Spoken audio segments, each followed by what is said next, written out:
Hey everyone, the Abxylute E1 is the newest entry in the company's growing lineup of budget handhelds, and it immediately stands out for its extremely low price.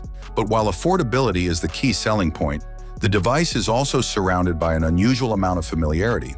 Anyone who has been watching the handheld market closely will instantly recognize the design because it is essentially identical to the RX C6H, a sub-$40 retro handheld that surfaced earlier in 2025.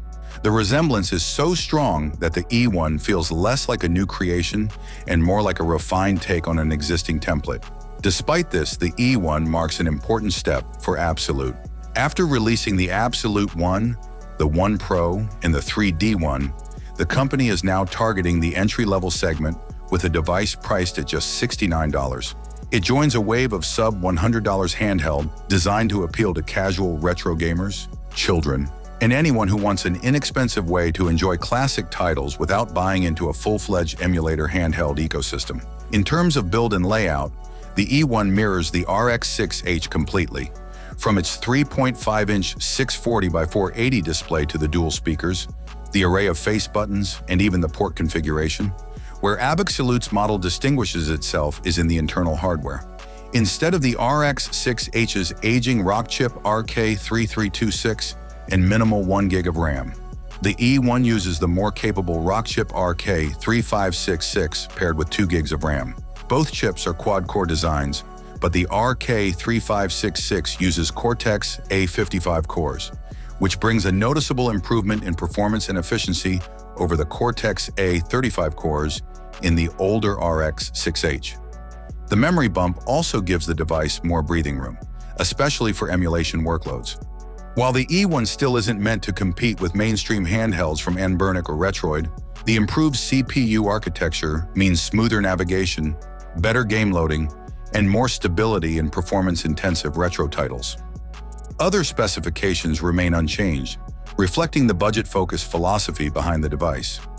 The 3000 mAh battery is modest but adequate for a low-power chip and small screen, promising several hours of retro gameplay. The LCD is a basic non-touch panel with a nostalgic 480p odd resolution that suits older systems well. The stereo speakers, while not premium, offer enough volume for handheld play. It's clear that the E1 keeps everything simple, avoiding features like Wi-Fi, Bluetooth, or high-end displays in favor of delivering reliable performance for the price.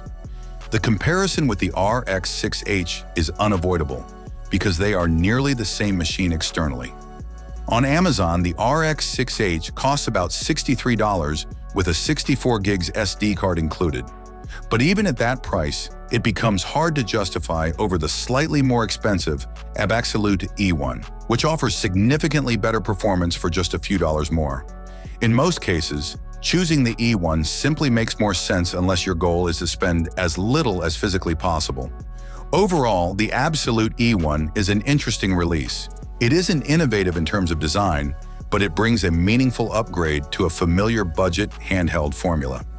For $69, you get a compact retro gaming device with stronger internals, smoother performance, and the backing of a company that's been steadily improving its offerings.